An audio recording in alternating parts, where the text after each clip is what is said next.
आइए श्री भक्तमाल के माध्यम से श्री जनक जी की कथा सुनते हैं। निमि वंश में जितने भी राजा हुए सभी जनक कहलाते हैं।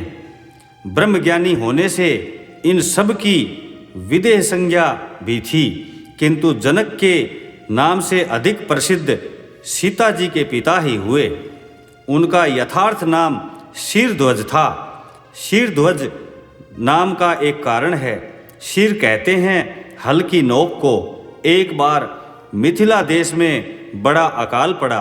विद्वानों ने निर्णय किया कि महाराज जनक स्वयं हल से जमीन जोतकर यज्ञ करें तो वर्षा होगी। महाराज यज्ञ के लिए जमीन जोत रहे थे कि हल की नोक लगने से पृथ्वी में से एक कन्या निकल आई। वही जगत जननी महारानी सीता जी हुई। महाराज जनक उन्हें अपने घर ले आए और उन्हीं को अपनी सगी पुत्री मानकर लालन पालन करने लगे। ये पूर्ण ब्रह्मज्ञानी थे। मैं और मेरे के चक्कर से सर्वथा छूटे हुए थे।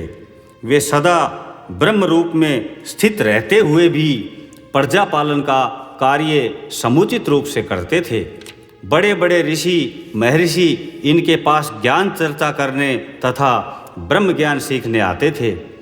ये इतने लोकप्रिय थे कि सभी इन्हें चाहते थे। ये शिवजी के बड़े भक्त थे। शिवजी ने अपना महेश्वर धनुष इन्हें धरोहर के रूप में दिया था।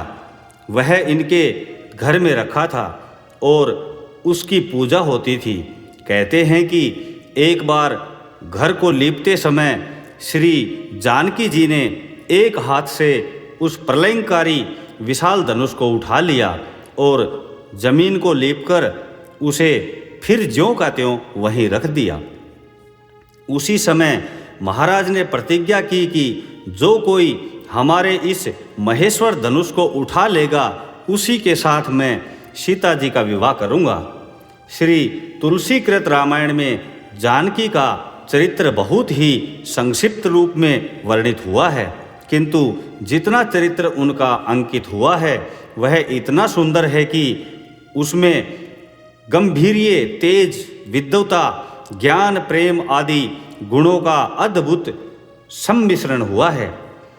उसमें परस्पर भिन्न गुणों का ऐसा सामंजस्य है कि देखते ही बनता है। महर्षि विश्वामित्र जी के साथ श्री राम लखन मिथिलापुरी पधारे। सुनते ही महाराज जनक उनका सत्कार करने मंत्री और पुरोहितों के साथ आते हैं। आकर वे विविध ऋषि की पूजा करते हैं, कुशल अक्षेम पूछते हैं।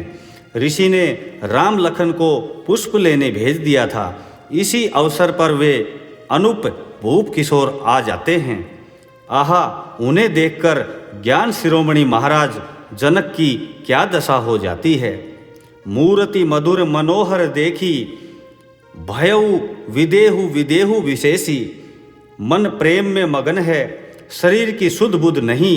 बहुत चेष्टा करके महाराज जनक ने अपने को संभाला और अपने मन का भाव ऋषि विश्वामित्र के सम्मुख प्रकट किया। तब विश्वामित्र जी ने इशारे से राजा के अनुमान का समर्थ करके फिर श्री राम का संकेत पाकर कहा, रघुकुल मणि दशरथ के जाए, मम हित लागी नरेश पठाए।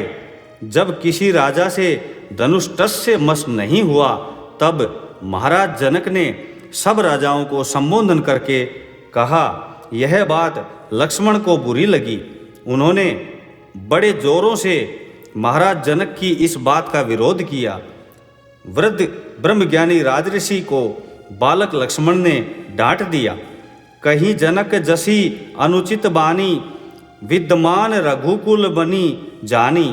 लक्ष्मण बहुत कुछ कह गए, किंतु जनक जी की गंभीरता भंग नहीं हुई। उन्होंने न लक्ष्मण जी की बातों का बुरा माना न खंडन ही किया। श्री राम जी ने धनुष तोड़ दिया। इसे सुनकर परशुराम जी आए।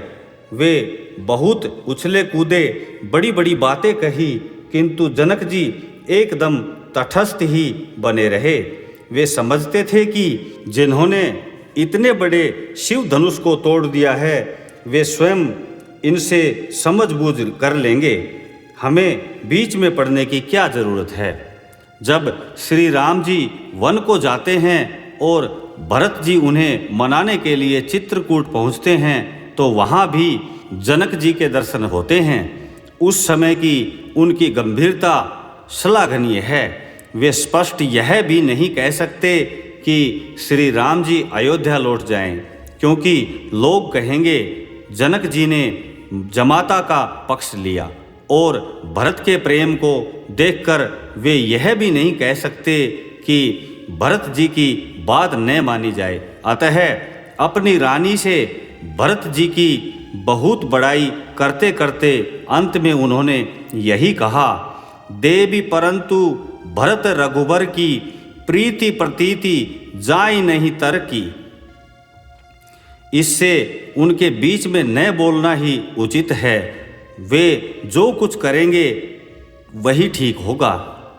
अपनी पुत्री सीता को वनवासी वेश में देखकर महाराज के हृदय की जो दशा हुई वह अवर्णनीय है। इस स्थल पर उसका वर्णन असंभव है। क्या उनका वह मोह था? कवि कहते हैं, नहीं, कदापि नहीं। मोह मगन मति नहीं विदेह की, महिमा सिए रघुवर स्नेह की। जहाँ सिए रघुवर का स्नेह है वहाँ मोह रह ही नहीं सकता। ब्रह्मज्ञानी जनक जी के हृदय में यह प्रेम निरंतर रहता था।